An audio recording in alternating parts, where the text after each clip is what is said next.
Yes, it is. All right. I've made it that far. Oh, but I'd just like to start by saying this is my first time up here, so it's certainly going to be a little bit awkward for both of us. It's your first time. You look so natural up there. But I can promise you, if you hang with me, I can guarantee that I'm supposed to get a free drink. Should take comfort in that somehow.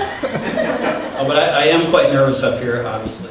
But luckily, I got that great advice recently where if you're nervous and you're public speaking, the best thing to do is imagine your audience in their underwear.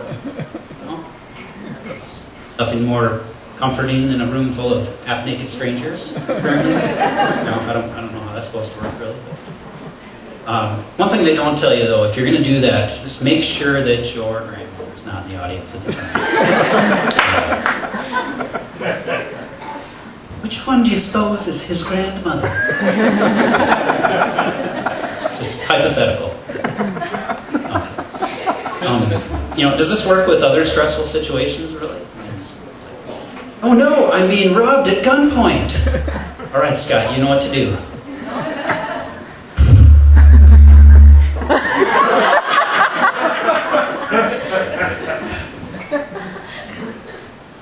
Where are you going to put my wallet?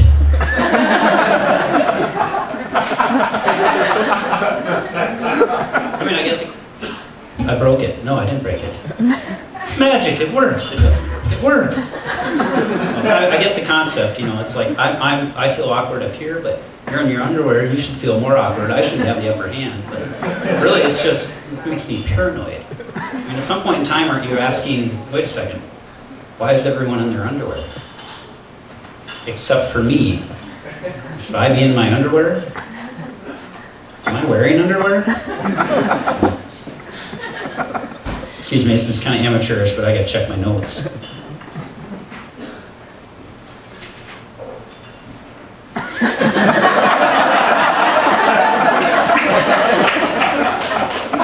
That's a cheap joke.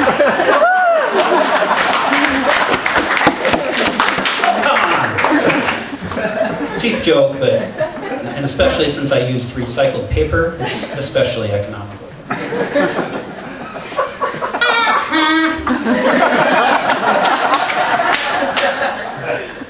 We got some fans of the English language here. Yeah! English! Viva la English!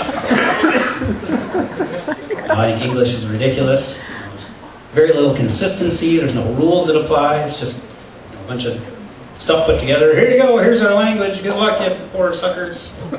But I can't imagine learning a second language and those sick, twisted people teaching English as a second language. They just love crushing the spirit of those poor immigrants here trying to learn it. Let's say you imagine you just moved here from, I don't know, like Czechoslovakia or somewhere. I think that's a country, but not a geographer or something. But so you just moved here, and it's like I take in class. All right. Thank you, class. Welcome to the United States of America, and thank you for taking this English as a second language class. I'm sure you'll find it all very useful. Excuse me, yes. We're going to learn some words today. Let's start with something easy here. Does anyone know what the word elope means? You, sir. No, I do not know what the word elope means. I've never heard that before. I know, it's authentic Czechoslovakian accent. Right, elope means to secretly marry. Yeah, it's a secret marriage. All right, let's move on. So we know the word elope. What about the word antelope? You, sir. Antelope. Ante sounds like the opposite of a secret marriage. Perhaps a public marriage? No, I'm sorry, it's a member of the deer family. Yeah. It's a swift-running, prairie-dwelling member of the deer family. It's got pointy horns. Surprised you didn't get that. Right, so we know the word elope, and now we've covered the word antelope. What about the word cantaloupe? You, sir.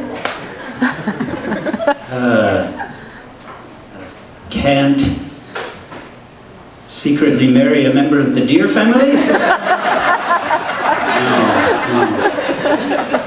No, I'm sorry, cantaloupe is a melon. It's a type of fruit. At this point they're just like,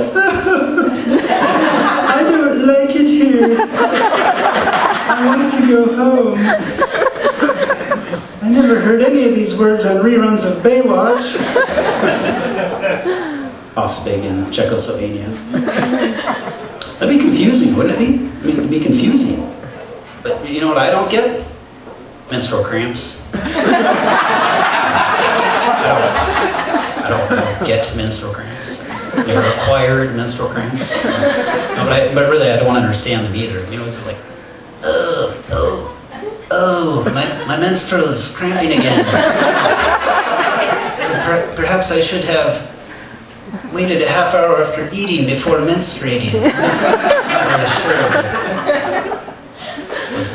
It was a joke about swimming. Kind of. I'll just let it marinate for a little bit. My jokes are a lot like a bad meatball sandwich. You might be tasting that one later.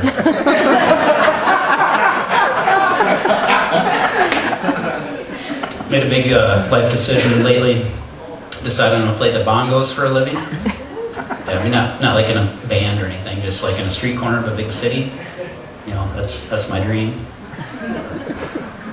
Thanks for laughing at my dream. But I was in Minneapolis here a few weeks ago, and I saw multiple, not just one, but multiple, presumably homeless people playing the bongos. I mean, bongos. God bless the homeless and everything, but where are they getting bongos? It's not like you just find bongos. Maybe like pushing your shopping cart down the alley. Like, my homeless guy's wearing flippers. Oh, here's a half-eaten turkey sandwich. I'll eat that later. Good. Oh, and here's a blanket to keep me warm at night. I'm glad I found that. And what's this? Perfectly functional discarded set of bongos. And several more perfectly functional discarded sets of bongos for all my homeless friends. I put those in the cart. Too bad I don't have room for this baby grand piano I found earlier. It's bongos. All right, I think it's time for some things that you'll never hear. You'll never hear these things. Boy, that's an exquisite Adam's apple, madame. Ah, come on, a little sulfuric acid jabbed into your eyeball with a dirty needle never hurt anyone. Never hear that. Boy, those amateur comics at Boonies sure were funny.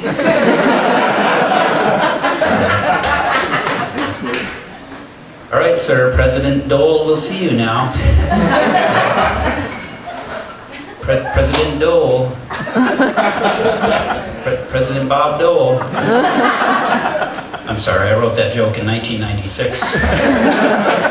This was my first opportunity to present it.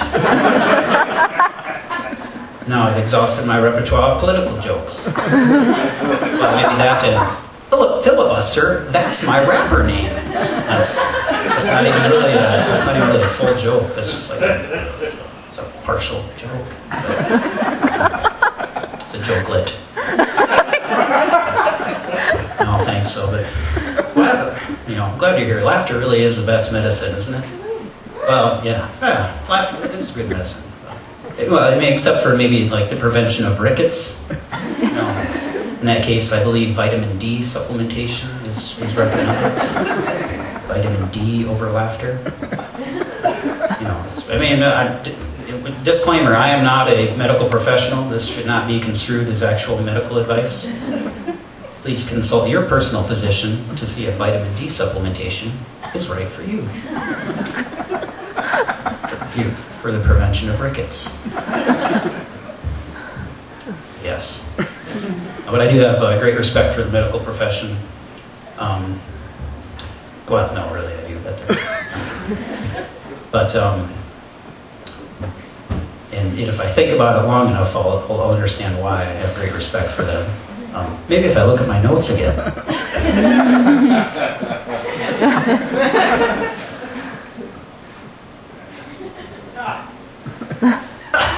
It's a funny one, too. No, but I have great respect for the medical profession, but I found that, some of the simple old sayings are as true as ever, It's like, an apple a day keeps the doctor away. Especially if you throw it at them. They hate that. Probably. Now I've offended all the doctors here. We got a big crowd of surgeons here at Monday night. We just had a long day of saving lives. What should we do tonight? Let's go to Boonies! I hear they have neither professional comics nor drink specials. Sounds great.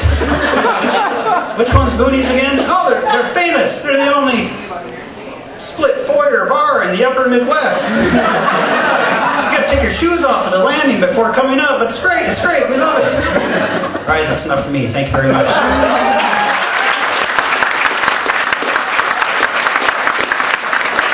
We're going to bring up a close personal friend of mine that I have no idea who he is, but Alex Kolb.